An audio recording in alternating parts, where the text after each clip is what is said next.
말씀으로 먹여주시니 감사를 드립니다. 하나님, 저희가 이 말씀을 듣고 그냥 흘리지 않게 하여 주시옵소서. 이 시간이 결코 그냥 지나가는 시간이 되게 하지 않게 하여 주시옵소서.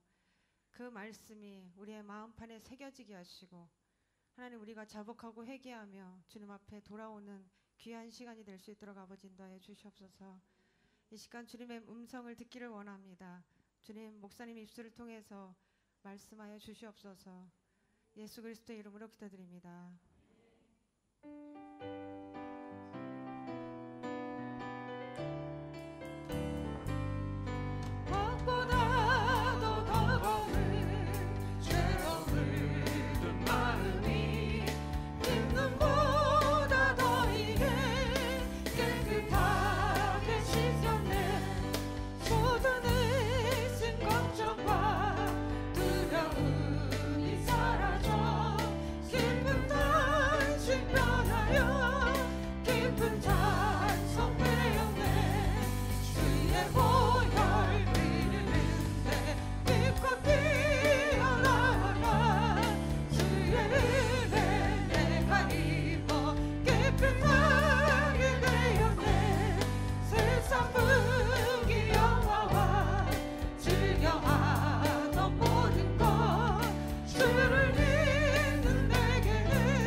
좋으신 주님 감사합니다. 오늘도 주의 말씀을 사모하여 주의 전에 나온 주의 백성들을 기억하시고 오늘도 살아계신 주님의 음성을 듣게 허락하여 주시옵소서.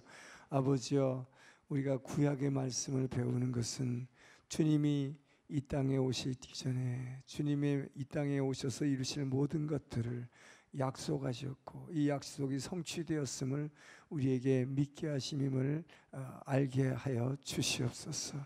우리가 이 말씀을 알을 통해서 하나님의 마음을 알게 하시고 그 하나님이 지금도 우리 가운데 역사하시며 내 인생을 어떻게 이끌어 가시려는지 그 주님의 마음을 알아 순종할 수 있도록 주님 도와주시옵소서. 감사하며 예수님 이름으로 기도합니다. 아멘. 우리 지난번 다윗의 얘기까지 했는데요. 이제 솔로몬하고 이제 솔로몬과 그다음에 분열왕국 시대를 보도록 하겠습니다. 솔로몬은 한마디로 말하자면 하나님의 축복을 엄청 많이 받은 사람이지요. 솔로몬이라는 뜻은 샬롬이 평화죠. 평강. 샬롬의 왕, 샬롬온이라는 뜻이죠. 그래서 평강의 왕이다, 평강의 사람이다, 그런 뜻입니다.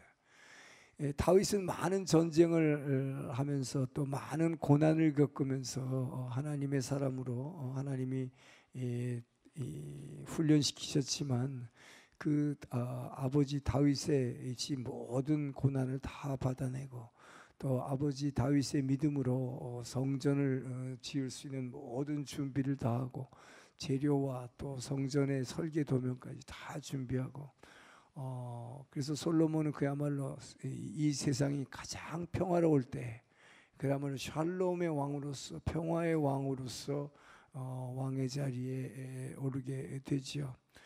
그런데 축복을 너무 많이 받으면 이 보이는 축복에 관심을 갖다 보면 보이지 않는 하나님을 떠나게 된다 하는 이런 메시지가 우리 솔로몬에게서 우리에게 주시는 메시지가 있습니다. 그래서 우리가 잘 아는 히브리 11장 1절은 믿음은 바라는 것의 실상이요 보이지 않는 것의 증거다. 믿음이라고 하는 것은 보이지 않는 것의 실상이에요. 보이지 않는 거가 현실로 나타나는 것을 그 약속을 믿습니다. 이게 믿음이죠, 그죠? 그러니까 보이지 않는 것을 믿는 것인데 보이는 축복을 여러분이 너무 많이 받다, 여러분이 축복 달라고 그러지만 이 축복을 너무 많이 받다 보면 우리가 받은 축복에 자꾸 매이게 되는 그런 경향이 있다. 보이는 것에 매이다 보면 보이지 않는 것에서 점점 멀어져 가는 이것이 참 크리스찬의 신앙인의 뭐랄까 딜레마라 할 수 있는 것이죠.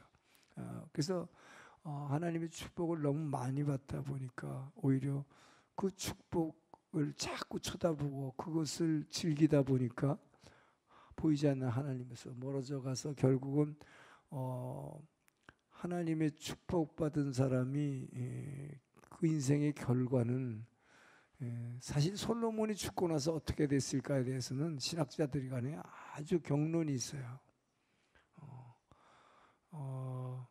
그러나 성경에 있는 것만 그대로 보면 솔로몬은 구원 못 받았을 것 같아. 그런데 우리는 알 수 없어요. 그 하나님의 뜻을 알 수 없어요. 왜냐하면 마지막까지 이 사람은 하나님이 나타나셔서 너 회개하라고 2번이나 말씀하셨어요. 선지자를 통해서 하지 않았어요. 다윗은 선지자 사람을 통해서 회개하라고 그랬는데 즉각 회개했죠, 그때마다. 근데 솔로몬은 아예 하나님에서 멀어지니까 하나님의 사람의 말도 안 들으니까 하나님이 직접 2번이나 나타나셨는데도 들은 척 안 했어요. 그래서 하나님이 심판해서 나라를 둘로 쪼개버렸는데 그나마 솔로몬을 죽이지 않은 것은 다윗에게 약속한 내 집과 내 나라가 내 앞에서 견고하게 설 것이라고 하는 다윗과의 약속 때문이라고 성경은 말합니다. 솔로몬의 죄를 봐서는 그걸 쳐야 되는데 솔로몬은 살려주셨다. 그래서 이 나라를 분열시킬 때도 그 죄의 심판이 나라를 자르는 건데 그러니까 10개 지파를 떼어내고 너는 2개 지파만 가져라.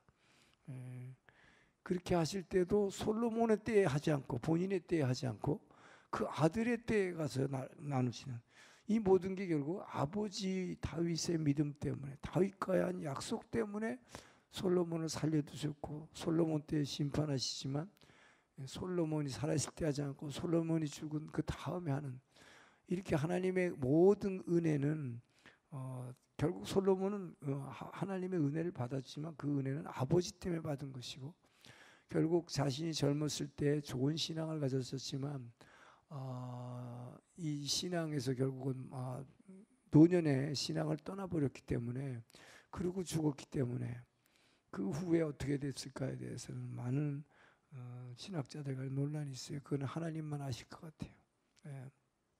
자, 하여튼 이 보이는 현상에 빠져버린 솔로몬의 삶, 이것이 바로 타락이었다 하는 것이죠. 자, 솔로몬은 한마디로 솔로몬 생일 얘기하면 솔로몬은 지혜서를 많이 썼어요. 잠언을 썼고 전도서를 썼고 아가서를 썼어요. 그래서 이 귀한 전도서라는 건 뭐니까 사람들을 전도하는 거, 문자 그대로. 그래서 인생이라는 것은 다 뭡니까? 허무한 것이다. 일본어로 쿠노쿠 그렇죠. 이 모두 허망한 인생인데 결국 창조주 하나님을 붙잡는 것 이외에는 이 세상의 모든 것을 다 누린다 할지라도 이 세상의 부와 이 세상의 지혜와 또 뭐 사람들이 술을 좋아하면 술을 다 즐겨보고 또 여인들을 많이 가져보고, 그 결과는 결국은 뭡니까? 이 세상은 다 허무하다는 거로 귀착되기 때문에 창조주 하나님을 기억하는 것밖에 없다라고 성경은 말하고 있는 것이죠. 결국 이렇게 이 지혜서를 많이 써가지고 솔로몬의 생애를 한마디로 얘기하면 다른 사람들은 많이 구원했어요. 그렇죠? 솔로몬의 지혜서를 보면 잠언을 통해서, 그 다음에 이 전도서를 통해서, 그리고 아가서라는 건 뭐예요? 솔로몬과 술람미 여인의 사랑을 통해서 하나님과 이스라엘 백성 간의 사랑을 얘기함으로 많은 사람들이 성경을 보고 구원받았는데, 결국 자신은 파멸했다. 이게 굉장히 중요한 것이죠. 남들은 엄청나게 많이 구원해놓고 자신의 생은 결국은 파멸했다는 것이죠. 이런 인생이 가장 불쌍한 인생이 아닐까 싶어요. 그래서 사도 바울은 고린도전서 9장 27절에 이렇게 고백을 합니다. 읽어봅니다. 시작. 내가 내 몸을 쳐 복종하게 함은 내가 남에게 전파한 후에 자신이 도리어 버림을 당할까 두려워함이로다. 이것이 모든 목회자들이 가져야 할 말씀일 것 같아요. 자기는 열심히 전해가지고 다른 사람들은 구원해놓고 나는 이렇게 열심히 구원했지만 내 자신이 버림받을까 두려워하는, 이게 바울의 고백이에요. 그래서 나를 날마다 내 몸을 쳐서 굴복한다. 내 육에 유혹이 있다 할지라도 그래서 나를 부인하라는 게 이것이 무엇 때문이냐. 결국 내가 말씀을 많이 전하고 다른 사람들을 많이 구원해도 결국 내가 버림받는다면 이게 무슨 의미가 있느냐 하는 거죠. 그래서 사도 바울이 얘기하는 것이 나는 날마다 죽노라 그런 거죠. 날마다 죽는 이유가 영원한 삶을 살기 위해서다 하는 것이죠.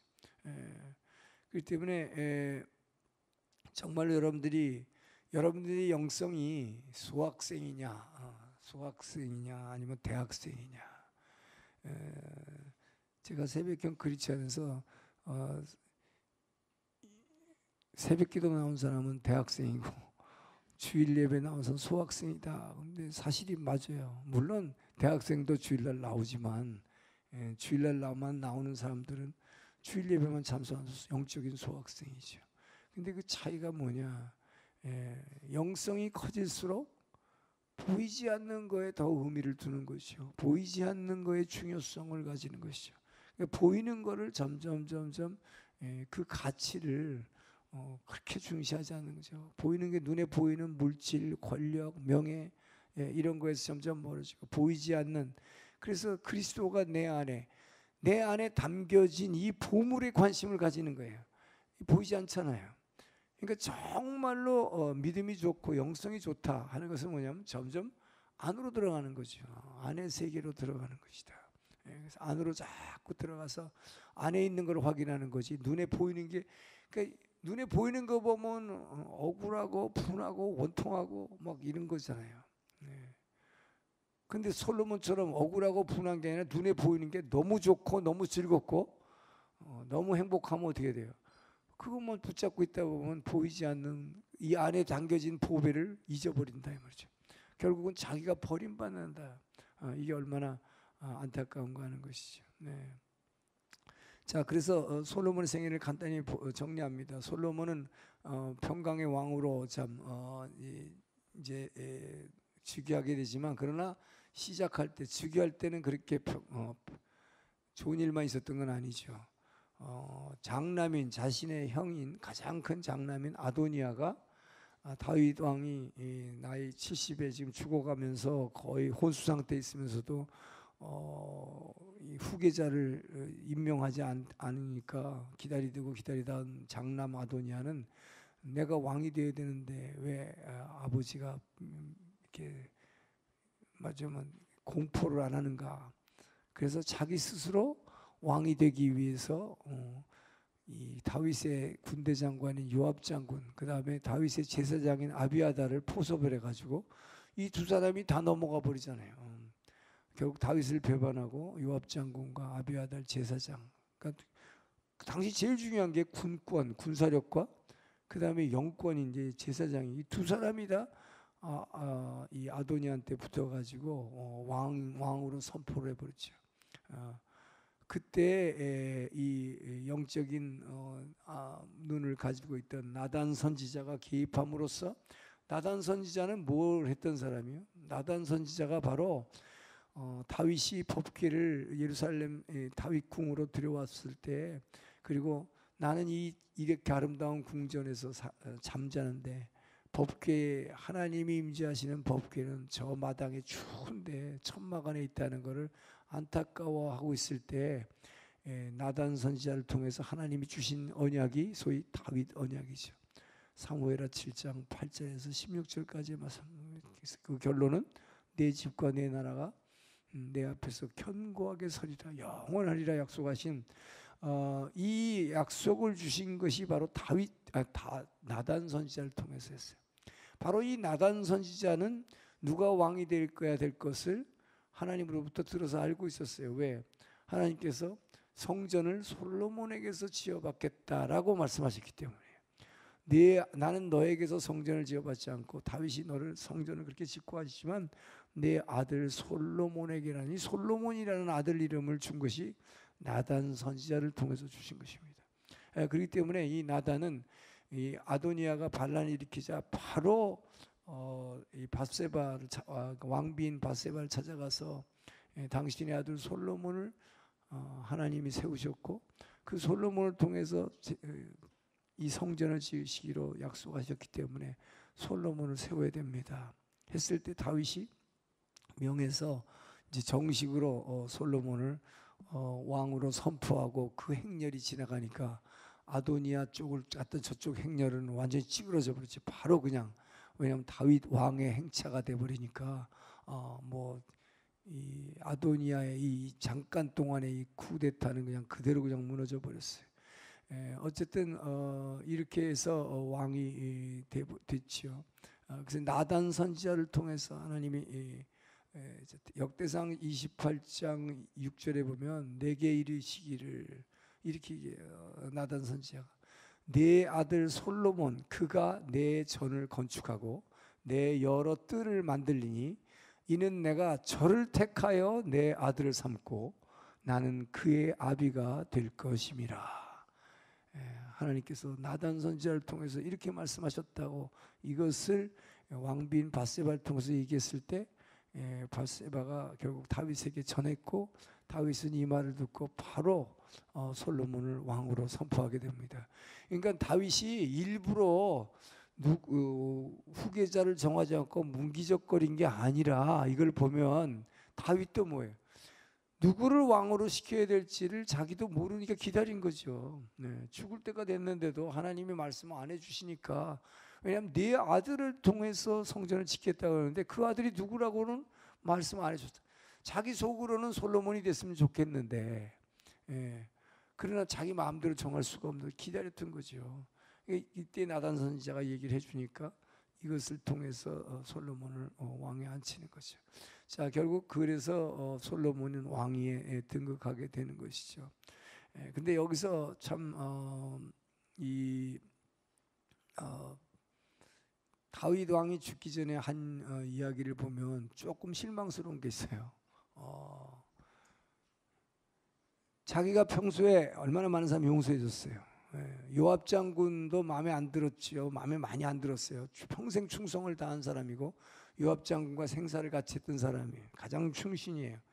그렇지만 요압 장군이 제일 처음에 잘못한 거는 서로 잠깐 남북이 분열돼 있을 때 북쪽에 아브넬 장군이 망명 왔을 때 다윗 왕은 그냥 평안히 가라고 돌려보내는데 그거를 자기 동생 죽였다고 복수하기 위해서 아브넬 장군을 죽여버린 거, 그게 우선 다윗의 망해가 걸렸고, 그 다음에 제일 중요한 게 뭐예요? 압살롬의 반란 때 압살롬 아들을 절대 죽이지 말라고 그랬는데 요압 장군이 아들을 죽여버리잖아요. 네. 그 요압 장군은 몇 번씩이나 다윗의 명령을 거역하게 되죠. 그러나 그때는 그냥 그때 용서했어요. 다윗은 늘 용서하는 사람이었어요. 네. 그런데 죽기 전에 솔로몬에게 유언하는데 이걸 뭐라고 그래? 살생부. 자기 아들한테 내 대신에 네가 죽여줘야 될 사람들이 있다. 이 리스트를 불러주고 죽었다는 게 굉장히 우리를 좀 실망시키는 부분이에요. 거기에 보면 요압 장군이 들어가 있어요. 자기 그렇게 평생 충신이었는데, 그러나 아주 결정적인 순간에 자기 명령을 몇 번씩 거역한 사람, 이 사람을 이렇게 얘기하죠. 저 요압이 머리가 허해져 가지고 평안하게 숨을 거두지 못하도록 해라. 이렇게 얘기를 해요. 그 얘기 뭐 죽여버리는 얘기죠. 이런 식으로 자기가 죽여야 될 사람, 평소에 죽이고 싶었는데 못 죽인 사람. 그러니까 이게 뭐냐면 나는 복수하지 않지만 내 아들을 통해서 죽여버리는, 이것이 바로 우리가 시편을 볼 때도 그렇지만 다윗은 원수를 향해서 나는 복수하지 않겠습니다. 하나님께 맡기겠습니다. 다 그렇게 하죠. 그래서 굉장히 우리는 다윗을 존경했는데 마지막 부분에 이 부분이 걸려요. 그래서 이게 바로 뭐예요?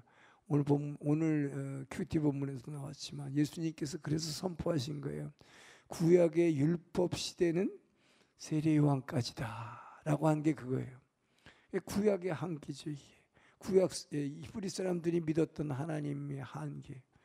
그들은 하나님을 그렇게 믿고 신뢰했지만 예수님의 그 사랑과 용서는 없다는 거죠. 왜냐하면 십자가 사랑이라는 게 아직 없을 때이기 때문에.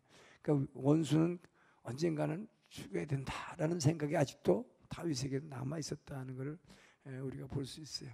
자, 어쨌든 그리고 시므이 막 따라오면서 저주했던 사람 있죠. 압살롬의 난 때 비 맞으면서 막 이 다윗이 맨발로 쫓겨날 때 따라오면서 저주했던 시므이를 용서해 줬잖아요. 근데 그 사람도 살생부리스트에 집어넣어요. 이거 보면 진짜 용서한 게 아니구나. 참 인간이란 게 질겨요. 이거 보면 이게 예수의 영인 성령이 들어오지 않고는 참 어려운 것 같아.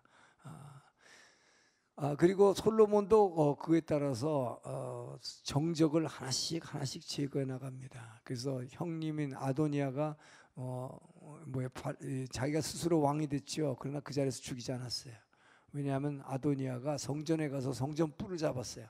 성전 뿔을 잡으면 절대로 성전에서 사람을 죽일 수 없습니다. 그러니까 솔로몬은 믿음이 있기 때문에 그건 안 죽였지만, 그러나 조건을 줘서 너가 만약에 앞으로 예루살렘을 떠나면 너희 집은 가택연금을 시켜놨는데 너희 집을 떠나면 죽이겠다. 근데 나중에 집을 떠나는 일이 있어요. 그때 죽여버립니다. 이런 식으로 한 사람 한 사람, 그리고 다윗을 배반하고 아도니아 편을 들었던 아비아달 제사장도 그냥 죽이지는 않아요. 제사장이기 때문에 귀양을 보내서 아주 혼자 고독하게 살다가 죽여버리는. 자, 이런 식으로 해서 결국은 다윗에서 솔로몬으로 넘어가는데, 이 부분을 보면서 우리는 참 다윗 왕이 훌륭하고 솔로몬이 뭐 잠언서, 전도서, 아가서 대단한 걸 썼는데도 하는 거 보면 세상 사람들하고 비슷하네. 이런 걸 우리 느끼죠. 이것이 바로 정말 예수님의 십자가 사랑이 이 땅에 오기 전까지는 아직도 끝까지 용서하지 못하고 결국 보복하고 마는 이 구약의 한계다. 그래서 구약의 한계는 예수님이 계속 강조하시는 것이 그것이죠. 율법으로 정죄하는 시대는 세대요한 때까지다. 율법은 너희들에게 죄를 정죄하기 위해서 있는 것이다. 그러나 나는 용서하기 위해서 왔다. 주님은 분명히 이걸 얘기합니다. 용서와 사랑의 능력, 이것은 부활하신 예수 그리스도의 영을 받기 전까지는 이건 도저히 안 되는 거예요. 자, 어쨌든 솔로몬은 지혜의 왕이었다. 그래서 우리는 잘 아는 대로 1000번제를 드렸죠. 기브온 산당에서 1000번제를 드렸다. 1000번제라는 말에 대해서 제가 여러 번 얘기를 했는데, 제가 이 한국에서 이렇게 교회 가서 집회하다 보면, 또 미국에 가서 집회하다 보면요, 특히 이제 성령 집회하다 보면요, 새벽 기도 시간에 우리 교회는 그런 거 안 하지만 헌금 봉투가 이만큼 쌓여 있어요, 강단에. 그게 뭐냐면 복을 비는 헌금이에요. 이게 꼭 무슨 절간에서 하는 것 같아. 아직도 교회에서 그런 거 많이 합니다. 우리 아이 뭐 이번에 꼭 합격시켜 줄 것을 믿습니다. 1000번제 중에 287번제. 그리고 딱 제가 그런 사람을 보면서 속으로지, 이분은 1000번제를 한국말로 1000번으로 생각하는구나. 이런 분들이 너무 많아요. 한국 사람들이 성경을 읽다 보면 무슨 말인지 몰라서 1000번, 1000 생카이노가 아니에요. 이거 1000번제가 아니라 1000 이센토노, 소나 양을, 소를 1000마리 드렸다는 게 1000번제. 그 얘기예요. 이케니오 야이테 사사게로, 그거죠. 번제, 좀 태워서 드리는 제물. 1000번제를 드렸다는 거니까 영어로 하면 제일 확실해져요. thousand offerings. 그러니까 제물을 1000개를 드렸다는 얘기지. 그것을 1000번을 드렸다. 다들 그렇게, 한국 사람들이 자꾸 그렇게 생각해. 1000번제, 솔로몬의 1000번제. 그러니까 헌금 봉투를 여기다 놓으면서 1000번제 중에 287번째입니다. 그 제물이라고 여기다가 또 잘못된 거죠. 자, 어쨌든 1000, 그러나 여러분 생각해 보세요. 소를 1000마리를 잡으려면요 몇 달을 했을까요? 여러분, 이 1000번제를 드렸다는 얘기는 이 소를 신하들 시켜서 잡으라, 그거 하는 게 아니에요. 제사는 내가 드리는 거라고 그랬죠. 내가 소의 피를 내야 되고, 먼저 목을 찔러서 피를 받아서 제사장에다 줘야 되고, 그 다음에 머리끝부터 발끝까지 껍질을 예리한 칼로 탁 벗겨내야 되는 거예요. 이 40도가 넘는 여러분 중동의 더위에 그걸 하려고 생각을 해보세요. 1000마리의 소를 드렸어요. 이거 굉장한 것입니다. 이 정도의 신앙을 가져서 솔로몬이 젊었을 때는, 그러니까 다윗으로부터 얼마나 좋은 신앙을 물려받았어요. 아버지로부터. 그리고 밧세바가 상당히 신앙이 좋았던 것 같아요. 유대인들은 그 엄마로부터 신앙 교육을 받는데 굉장히 좋은 교육을 받았던 것 같아요. 그래서 결국 1000번제를 드렸을 때 하나님이 너무나 기특하니까 밤에 솔로몬을 찾아와서 얘기했죠. 너 어떻게 이렇게 기특할 수가 있냐? 너같이 이렇게 정성스레 예배드리는 사람들 처음 봤다 내가. 너한테 뭘 줄까? 무슨 축복을 줄까? 그러니까 이 솔로몬이 그때는 또 얼마나 겸손했어요. 그러니까 저는 그냥 하나님이 저와 함께 하시는 축복, 그리고 다른 것보다도 제가 우리 아버지는 굉장히 위대하신 왕인데 나는 지혜가 부족한데 왕이 됐으니 정말 지혜롭게 재판할 수 있는 지혜 하나만 구했다 그랬죠. 그러니까 하나님께서 뭐라고 그랬어요?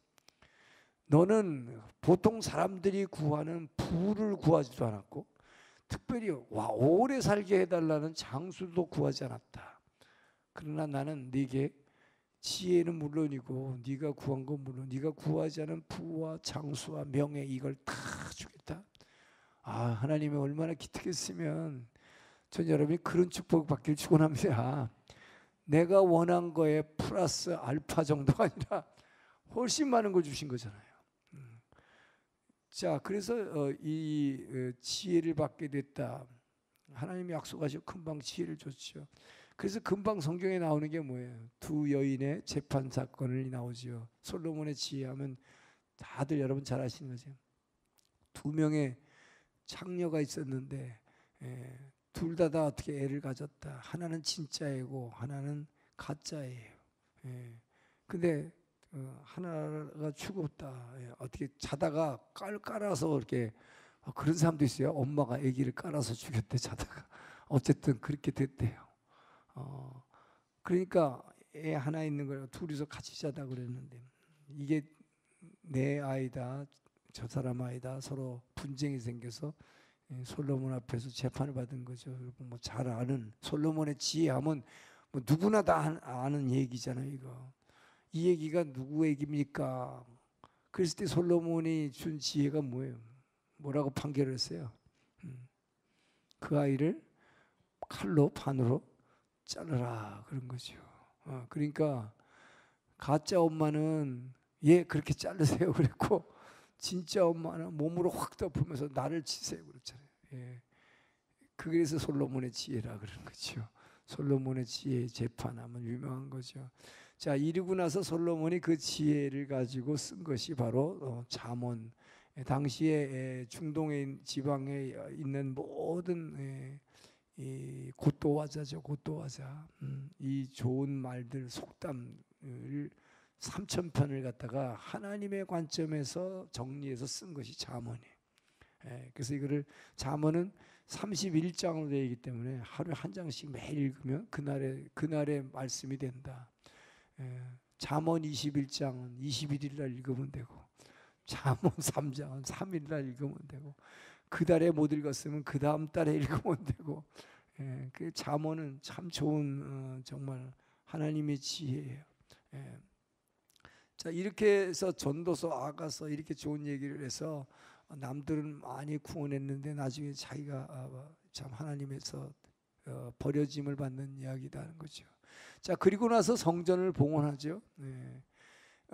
이 솔로몬에게 이 성전을 봉헌할 때 결국 다윗이 평생의 기도 제목을 성전 짓고 거기서 매일 예배 드리는 거라 하는데 그 기도 제목을 아들 솔로몬에게서 받는 하나님이시죠. 그래서 결국은 솔로몬은 이 성전을 지었지만 결국 아버지가 모든 재료부터 시작해서 설계 도면까지 저 하나부터 열까지 다 또 그 솔로몬의 성전을 짓는 장소까지도 다윗이 마지막 말년에 인구 조사를 하는 죄를 짓는 바람에 하나님이 천사를 쳐가지고 천사를 내려보내서 전염병으로 7만 명이나 죽이는 그걸 그치기 위해서 다윗이 자기의 죄를 회개했을 때 하나님이 천사의 손을 막으면서 그 땅을 사라고 선지자를 통해서 얘기했을 때 아라우나의 타작마당을 사서 거기서 제사 지냈을 때 그 제사 지낸 곳 바로 그 장소에다가 성전을 지은 곳이고 그 장소가 바로 아브라함이 자기 아들 100살이 됐을 때 자기 아들 이삭을 하나님께 바치라고 했던 그것이 바로 모리아 산이라 하는 거죠. 그래서 그 장소에다가 솔로몬 성전을 지은 것입니다. 자, 이 솔로몬 성전을 지었을 때 이 솔로몬 성전이 갖는 의미가 뭐냐? 이 성전이 갖는 의미는 신명기 12장 10절에서 14절 말씀이 있습니다. 시작.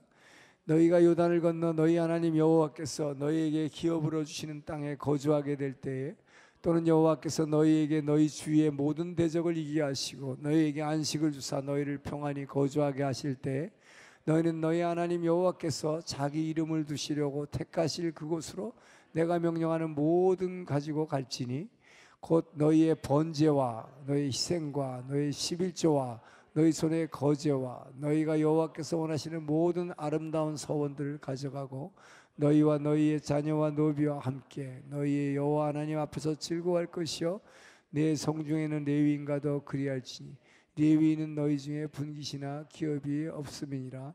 너는 산 가서 내게 보이는 아무 곳에서나 번제를 드리지 말고 오직 너희의 한 지파 중에 여호와께서 택하실 그곳에서 번제를 드리고 또 내가 네게 명하는 모든 것을 거기서 행할지니라. 자, 이 신명기 12장 12절에서 14절 말씀이 유대인들에게 있어서는 일평생 그들에게 중요한, 지금까지도 그들에게 가장 중요한 이 성경 구절이에요. 이게 무슨 얘기냐면 예배는 예루살렘 성전에서만 드려라. 하나님이 이렇게 명령하신 거죠. 내가 너희들은 아무 데나 가서 너희들 마음대로 제사 드리지 말아라. 예배라는 것은 내가 예배를 받는 곳이 따로 있다. 내가 정한 곳이다. 여기가 이것이 다윗을 통해서 이곳에서 예배드리라고 한 것이다. 이것이 예루살렘 성전터라는 특별한 하나님이 장소를 지정해 주신 거예요. 이것이 오늘날 교회의 개념이다 하는 것입니다. 내가 너희들이 제사를 드리고, 자, 너희들 여기 보면요, 제물도 글로 가져가고 11조도 글로 가져가야 되고 가족들도 아이들도 어디로 데려가라고? 모두 다 그곳으로 데려가서 그래야 내가 그들에게 축복할 거고 그들의 제사를 받을 것이고 그들의 예배를 받을 것이고 그들의 소원을 내가 들어줄 것이다. 기도를 들어줄 것이다. 이것이 이 신학적으로는 중앙성소 개념이라고 해요. 그래서 유대인들에게서는 이스라엘 백성에게서는 이 신명기 이 말씀 때문에 이들은 그렇게 성전을 중요시하는 거예요. 그래서 다른 곳은 다 무너뜨려도 하나님이 이 성전만큼은 절대로 안 무너뜨릴 거라고 생각한 거죠. 그래서 이스라엘은 망하지 않는다고 생각한 거죠. 왜? 다윗 언약을 보니까 내 집과 내 나라가 내 앞에서 견고하게 영원히 설 것이다. 그 약속이 있는데 성전은 절대로 무너뜨리지 않을 것이라 그랬죠.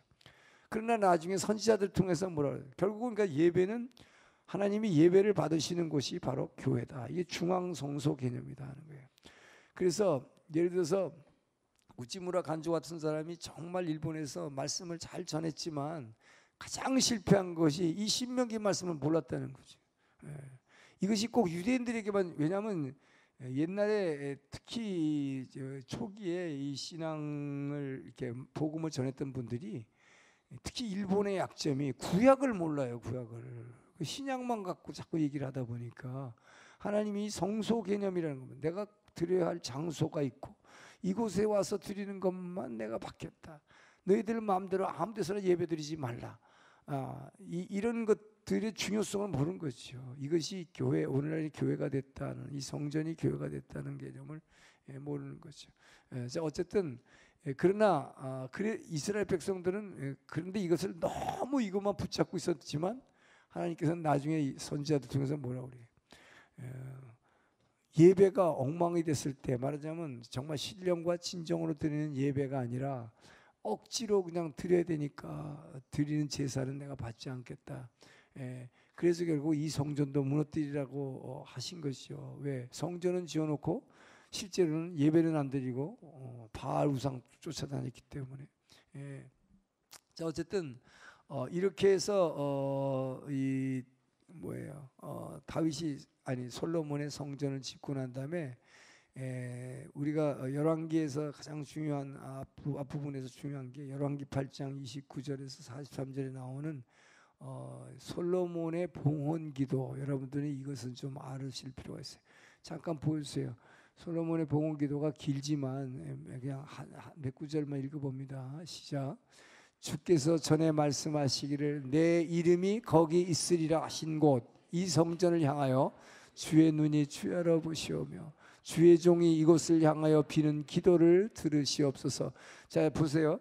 우리 이스라엘 백성들이 이제 솔로몬이 성전을 지어놓고 이 성전의 중요성을 얘기하는 것입니다. 주님이 뭐라고 하나님이 얘기하시냐면 내가 이곳에서 드리는 예배를 받을 것이며 이곳에서 드리는 기도는 내가 다 받겠다 약속하셨기 때문에, 자, 바로 하나님께서 하나님의 이름을 영원히 두시겠다고 한 이곳, 이 성전, 이곳을 향해서 우리가 그러니까 이곳에 오지를 못하더라도 이곳을 향해서만 예배를 드려도 이 기도를 받아 주시옵소서라고 기도하는 거예요.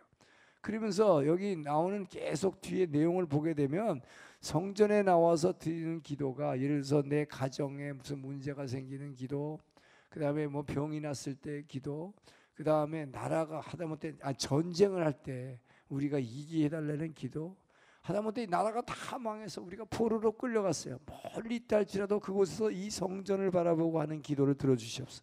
이것이 포로 시대의 이스라엘 백성들이 바벨론에서 예루살렘 성전을 향해서 바라보면서 기도했던 게 바로 이것 때문에 이 솔로몬의 봉헌 기도를 굉장한 거예요.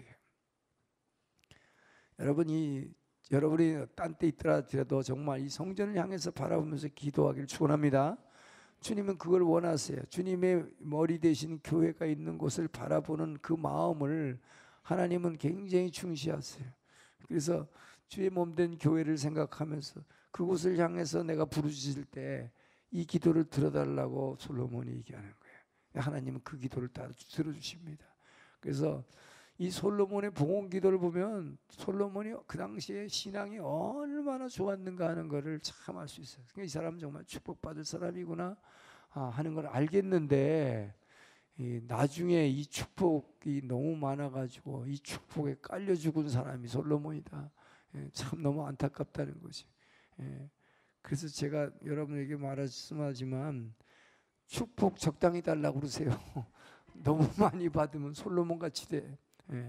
이게 큰 걱정이에요.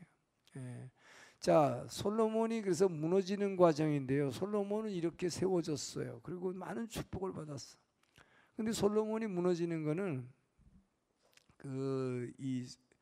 솔로몬이 무너지기 전에 이거 하나만 하죠. 우리 솔로몬의 지혜가 얼마나 대단했으면 그 당시에 시바의 여왕이 엄청난 향품과 선물을 가지고 솔로몬을 찾아와서 솔로몬의 지혜를 구했는데 정말 솔로몬이 지은 성전의 이 모양만 봐도 이 지혜가 이게 어디서 나온 지혜인가? 근데 그것은 솔로몬의 지혜라기보다는 사실은 하나님이 주셨던 지혜죠. 그러나 어쨌든 솔로몬의 지혜를 다 봤다. 자, 그리고 열왕기상 10장 13절 한번 있습니다. 솔로몬 왕이 왕의 규례대로 스바의 여왕에게 물건을 준 것 외에 또 그의 소원대로 구하는 것을 주니 이에 그가 그의 신하들과 함께 풍부를. 자, 여기서 보세요. 솔로몬이 시바 여왕이 원하는 물건을 준 외에, 그래서 물건을 줬다. 향품을 많이 갖고 왔으니까 솔로몬 더 많은 걸 줬겠죠. 물건 준 외에 그의 소원대로 구하는 것을 주니. 이게 뭘까요? 시바 여왕이 뭘 구했을까요 지금? 당신의 그렇게 지혜가 많은 당신의 씨앗을 달라 그런 거예요. 그래서 솔로몬이 시바의 여왕하고 자서 난 것이 바로 오늘날 에티오피아의 후손들 중에 솔로몬의 후예들이 이렇게 많은 것이 바로 이 말씀 때문이다 하는 거죠. 그러나 이 사람들이 바로 나중에 오늘날 에티오피아 정교, 에티오피아가 세계에서 아프리카에서 전 인구 1억 중에 6천만이 크리스찬이에요. 굉장하잖아요. 근데 그것이 대부분 이때 솔로몬의 후예들이 바로 하나님을 먼저 믿었고 그 후에 나중에 이제 예수님이 어릴 때 아기들 태어났을 때 피난 가잖아요, 애굽으로. 그래서 그때 복음이 전파됐다는 설도 있고 또 마가가 나중에 애굽에서 알렉산드리아에서 전도해서 그렇게 애굽에 많은 그 기독교들이 탄생했다 하는 설이 있지만 어쨌든 에티오피아의 기독교가 굉장히 엄청난 강세예요. 세계에서 인구 60%가 크리스천인 나라는 없잖아요. 어쨌든 그 뿌리는 이 솔로몬의 씨를 이 시바 여왕에 준 거다. 뭐 이렇게 이해가 됩니다.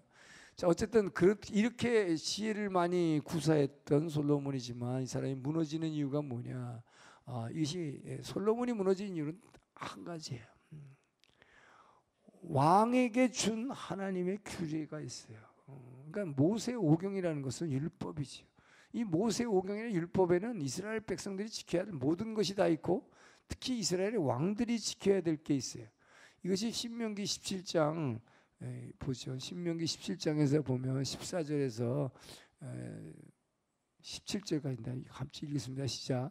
내가 내 하나님 여호와께서 내게 주시는 땅에 이르러 그 땅을 차지하고 거주할 때 만일 우리도 우리 주위의 모든 민족들같이 우리 위에 왕을 세워야겠다는 생각이 나거든 반드시 내 하나님 여호와께서 택하신 자를 내 위에 왕으로 세울 것이며 내 위에 왕을 세우려면 내 형제 중에서 자 이스라엘의 왕은 하나님이 기름 부은 자만 세워야 된다 하는 거예요. 하나님이 택하신 자를 세워야지 지멋대로 내가 왕이다 하는 사람은 절대 세우면 안 된다. 이게 첫째. 그 다음에 내 형제 아닌 타국인을 내 위에 세우지 말 것이며 그는 병마를 자 이스라엘의 왕은 병마를 많이 두지 말 것이며 병마를 얻으려고 애굽으로 가면 안 된다. 애굽에 가서 전차를 사오든지 그러니까 당시에 그 체리옷 전차 배너에 나오는 그거 있죠.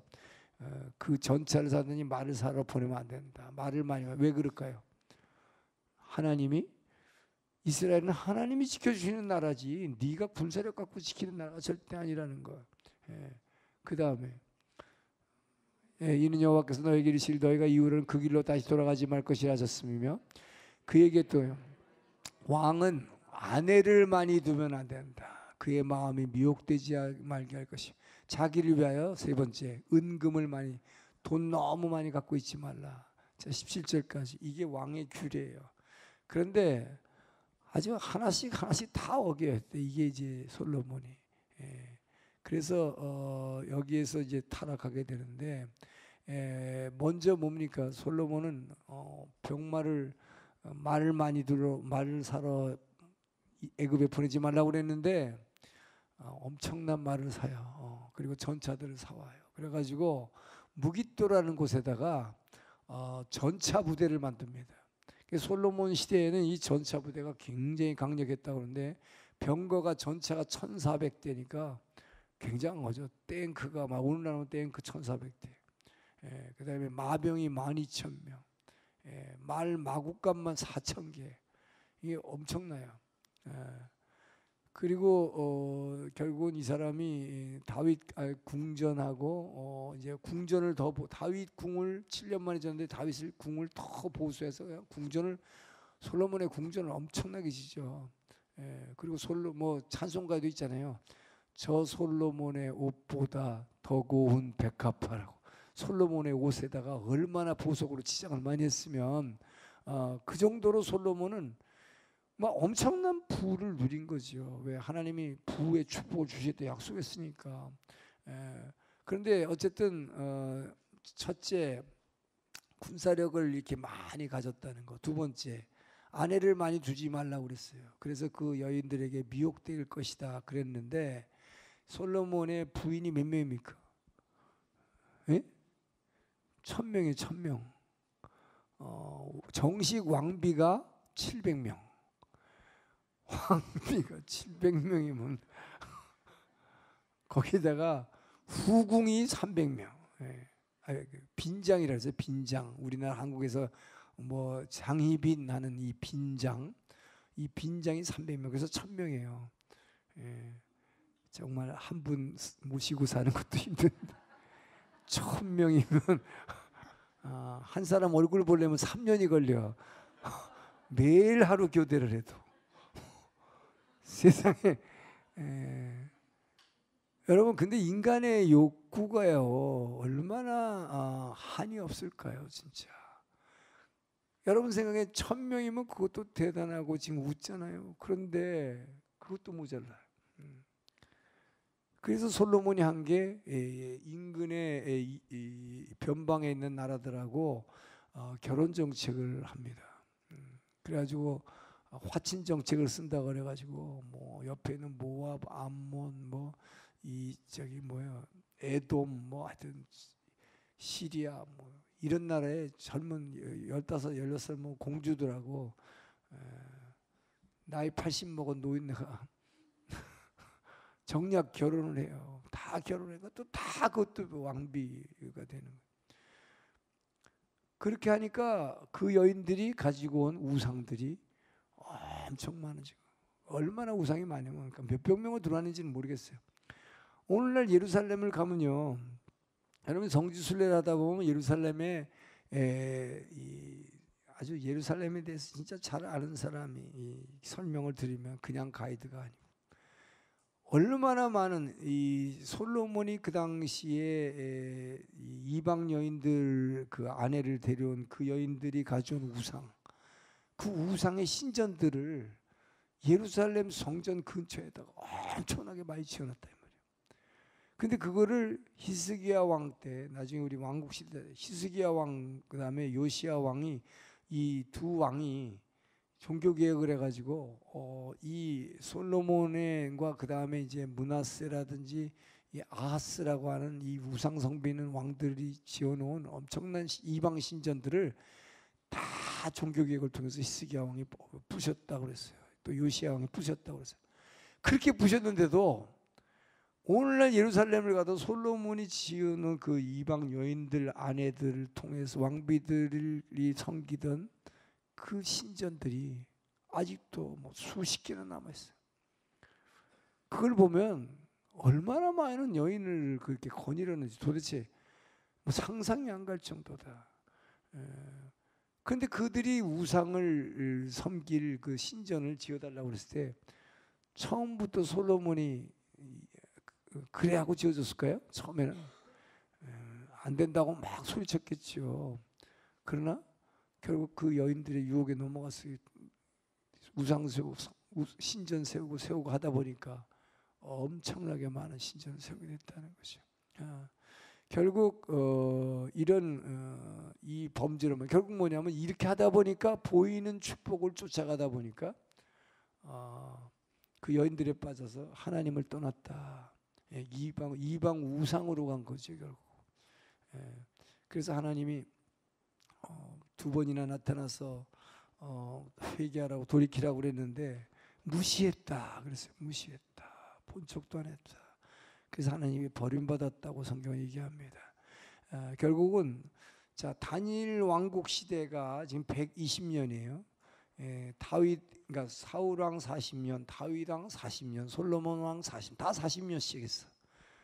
이 40년씩 했다는 것을 이 스데반이 순교하는 설교에서 했어요. 이게 구약에 그런 말은 안 나와요. 40년씩 했다는 거.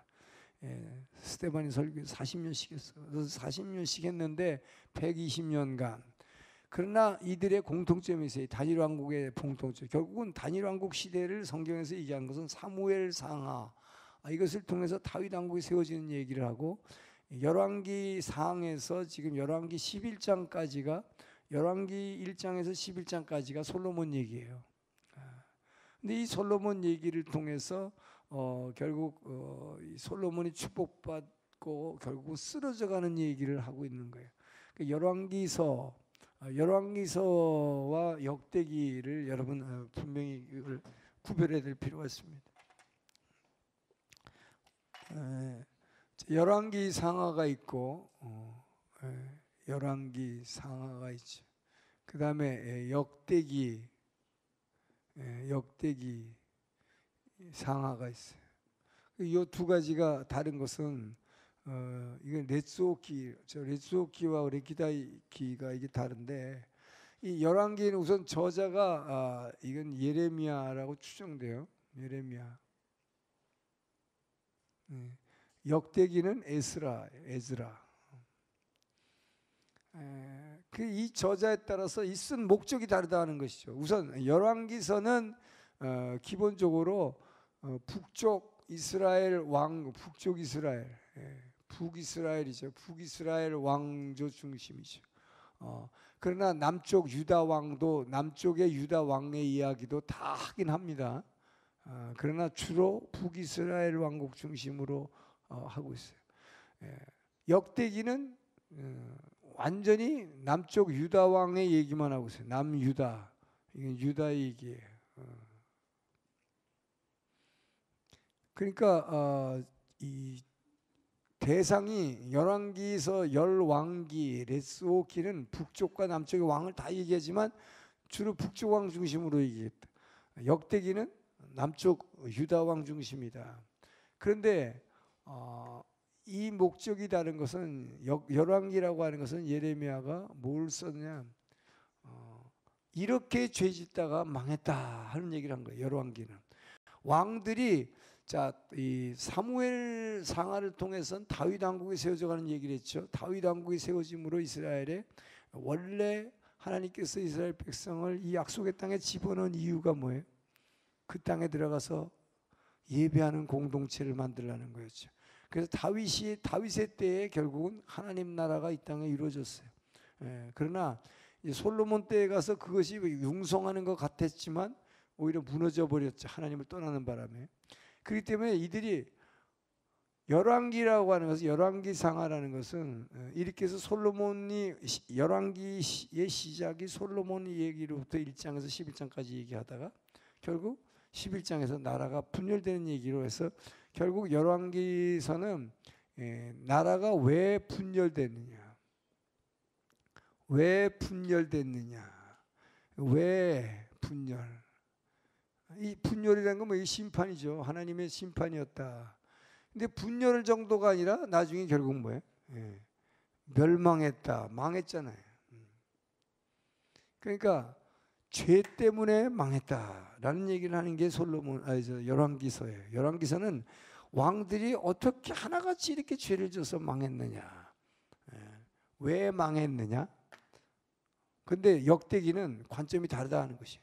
똑같은 왕의 이야기인데 이건 남쪽 유다 왕 중심으로 얘기했지만 예레미야는 뭐야? 유다의 멸망을 예언한 예언자잖아요. 그러니까 망하는데 왜 망하냐? 죄 때문에 망했다. 그 죄가 뭐냐? 하나님을 예배하지 않고 우상 숭배였다 하는 거였죠. 근데 에스라는 뭐냐? 에스라라고 하는 사람은 바벨론 포로에서 돌아와서 성전을 지은 사람이죠. 이 성전 짓는 거를 독려한 에스라예요. 자, 이 에스라가 이걸 쓴 거는 뭐냐? 포로에서 하나님이 왜 돌려보냈느냐? 돌려보낸 이유가 있다. 그것은 뭐예요? 이스라엘은 망했지만, 자, 하나님이 택한 백성들은 망했지만 그 땅에, 그 가나안 땅에 하나님 나라를 세우시겠다는 하나님의 그 계획은 계속됐다 하는 것이죠. 그리고 하나님은 이 백성을 결코 버리지 않으셨다 하는 거예요. 나라가 망했지만 포로에서 다시 돌아왔다. 소망이 있다는 걸 보여주는 거예요. 그러니까 너희들은 죄 때문에 망했지만 소망이 없다가 아니라 성경은 소망이 있다 이 얘기하는 것입니다. 그러니까 여러분 분명히 아시기 바랍니다. 여러분이 율법에서 자꾸 정죄해서 너 죄졌으니까 넌 죽어야 돼, 넌 심판받아야 돼. 우리는 그렇게 얘기해요. 그러나 성경이 얘기하는 건 뭐예요? 성경은 살리는 얘기라, 죽이는 얘기가 아니래. 성경은 여러분 절대 잊어버려서는 성경은 살리는 얘기예요. 우리를 죽이려고 주신 말씀이 아니에요. 근데 자꾸 여러분 율법으로 막 죽이려고 그래. 너 이런 죄 졌으니까 넌 죽어야 돼. 대신 죽어준 사람이 있다. 그래서 내가 죽어야 돼요 진짜. 그러나 대신 죽어준 분이 있어. 우리는 그것을 믿음으로 그분이 우리를 살려주시는 이야기가 성경이에요. 할렐루야. 네. 그러니까 지금 이것도 뭘 얘기하냐면 죄 때문에 망했다고 예레미야는 얘기하고 있어요. 그래서 이 죄 짓지 말라고 얘기하지만 그러나 에스라를 통해서 죄 져서 망했지만 그러나 다시 이들은 하나님은 버리지 않았다. 이들을 살리시기 위해서 예루살렘으로 다시 돌아오게 하고 예루살렘의 성전을 다시 짓게 하고 말씀도 다시 회복하게 하고 성벽도 다시 짓게 하고 이들을 살리신다는 얘기다. 소망이 있다는 거예요. 그래서 우리는 죄인이지만 이스라엘 백성이 계속 죄 짓고 이스라엘을 보면요, 역사를 보면 구약의 사사시대부터 계속 지금 죄가 반복되고 또 죄 짓고 또 죄 짓고 축복받으면 또 죄 짓고 또 죄 짓고 왕들도 지금 3명이 연달아서 뭡니까? 다 죄를 짓는다는 얘기를 하고 있어요. 그렇지 않아요? 사울왕이 죄를 졌어요. 불순종했어요. 축복받고 나서 불순종했어요. 뭐 때문에? 이 왕이라는 지위를 지키려고. 두 번째 다윗은 축복받고 나서 죄 졌어요. 다윗은 어떤 축복? 다윗 언약. 내 집과 내 나라가 영원할 것이라는 언약 받고 나서 바로 주인 게 바세바 사건이. 간음죄, 살인죄를 졌어요. 이것은 내 정욕을 위해서 진 것이죠. 그 다음에 솔로몬은 뭐예요? 결국 하나님 축복받고 구하지도 않은 지혜 이외에 부와 장수, 오래 사는 축복을 줬더니 오히려 하나님을 떠나버렸다. 내 영광, 내 세상의 쾌락을 누리다 보니까 하나님을 떠나버렸다. 결국 그래서 이렇게 왕들도 다 죄졌고, 구약 성경이 우리에게 말해주는 게 뭐냐 이게. 왕들도 다 죄졌다. 결국 하나님은 순종하는 자에게 축복을 주시지만 이 축복 받으면 인간은 꼭 죄짓게 돼 있다. 그래서 결국 죄의 짝은 사망이다, 망한다. 그래서 이들이 망했다. 그래서 분열시키고 심판하신다. 그러나 결론은 그 얘기를 하려는 게 아니다는 거죠. 그러나 그 하나님은 이런 인간들이고 이런 택한 백성, 이게 택한 백성이다 이게. 그리고 이렇게 다윗같이 거룩하고 또 솔로몬같이 젊었을 때 이렇게 신앙이 좋았어도 결국 무너지는 이 약한 인간들, 이것이 너희들의 모습이요, 그것이 바로 내 모습이다 라는 걸 가르쳐주고, 그렇다고 해서 절망하지 말아라. 너는 그렇게 쓰러질 수밖에 없는 존재지만 하나님은 너를 결코 버리시지 않으신다. 할렐루야. 이것이 성경의 약속이에요. 성경의 맥을 통해서 끊임없이 성경 구절을 통해서 우리에게 주시는 것은 하나님은 살리신 분이다. 너는 이러니까 소망이 없어. 너는 결국 끝이야. 이게 아니다는 거예요. 근데 우리는 자꾸 그렇게 생각하려고 그래. 사단은 우리에게 자꾸 그런 생각을 줘요. 그러나 하나님은 그렇지 않다. 나는 너를 끝까지 버리지 않을 것이다. 할렐루야. 여기에 소망이 있는 거예요, 우리에게. 그래서 성경은 살리는 얘기를 하고 있는 것이고, 그래서 나라가 다 왕들이 그래서 망했지만 결국은 또 포로에서 끌고 와서 다시 시작하신다. 그래서 우리 인간은 실패해도 하나님은 일하신다. 할렐루야. 인간은 실패해도 하나님은 다시 하나님 나라를 세우신다. 이 얘기를 하는 거예요. 그래서 결국 왕국 시대의 결론은 이 세 왕, 사울 왕, 다윗 왕, 솔로몬 왕, 그러고 나서 나라가 분열됐다. 이 분열된 이야기를 하지만 결국 이것을 통해서 뭐예요? 진정한 왕은 누구냐 하는 거예요. Who is the real king? 자, 사사 시대에도 사사들이 얘기를 했지만 진정한 사사가 누구인가? 결국은 이것을 통해서 성경은 메시아를 기다리게 만드는 거예요. 메시아를 기다리는.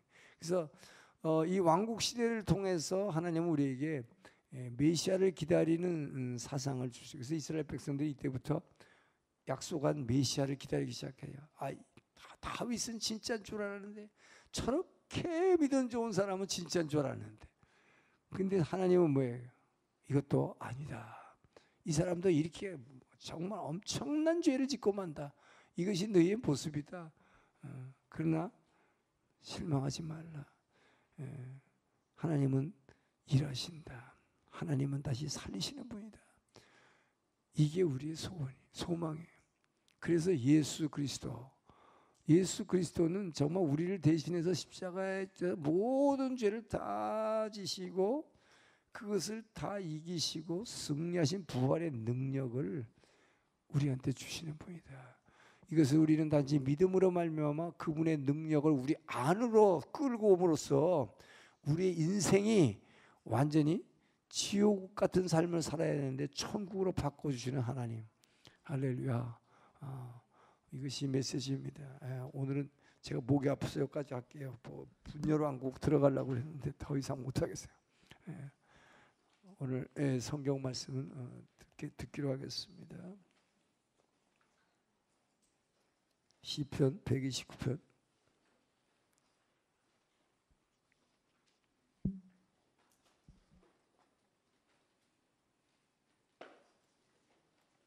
제 129편.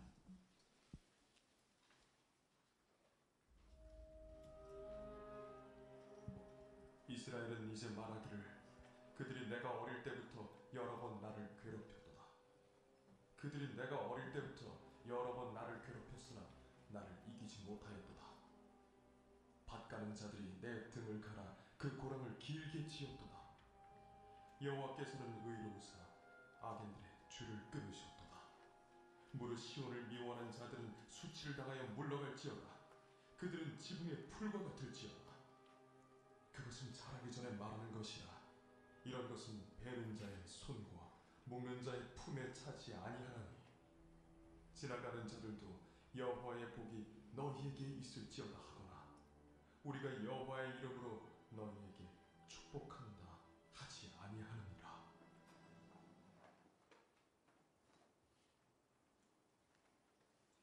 제 22장 유월절이라는 무교절이 다가오매 대제사장들과 서기관들이 예수를 무슨 방도로 죽일까 궁리하니 이는 그들이 백성을 두려워함이더라.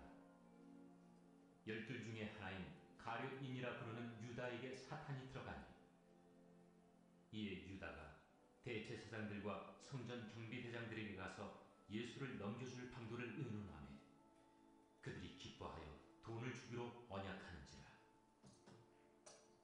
유다가 허락하고 예수를 무리가 없을 때에 넘겨줄 기회를 찾더라. 유월절 양을 잡을 무교절날이 이른지라.